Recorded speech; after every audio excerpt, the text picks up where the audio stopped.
係，大家好，我係阿豪嘅。咁今日同大家分享下一支 Shimano 最新版本嘅輪海機缸啊。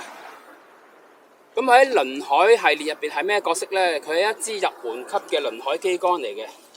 即係雖然佢係入門嘅級數，但係佢俾你嘅配套呢已經好多係中級缸嘅級別嚟噶啦。我俾大家睇下。嗱，佢有一個 C14嘅一體化螺旋輪座啦。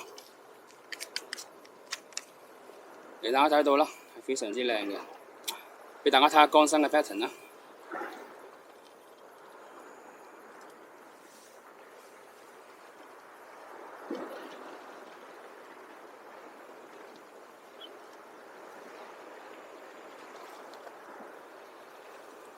有個 Linkai 嘅英文啦。咁啊，仲有啲咩特色咧？就係佢嘅頭嗰5隻階。頭心嗰4隻階同埋第2節嘅固定階咧，係用咗呢個 X 階嘅。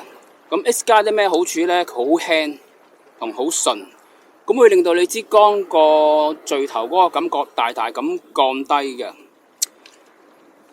咁同埋大家睇下佢嘅防纏塗裝都係做得好靚嘅，防纏塗裝大家睇下，見大。咁啊，防纏塗裝咧，喺你落雨啊、濕啊嘅時候咧，咁嗰支缸就唔會同個主絲咁容易黐埋啦。咁你放線嘅時候都會順好多嘅，尤其係呢個反旋游動啊，需要不停放線嘅場合底下咧，係會好有幫助嘅。咁so far呢支入門級嘅缸咧，無論佢個外觀啊、配置啊，我都覺得係非常之對比個價錢係非常之超值嘅。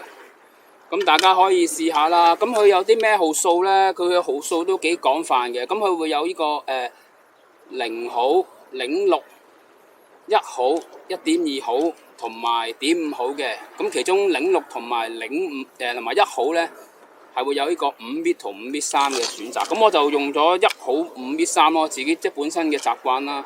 因為而家啲缸都就算5米3都唔會話點樣墜噶啦。我係中意個緩衝比較大少少，同埋個控線近少少水面，我覺得會方便啲啦。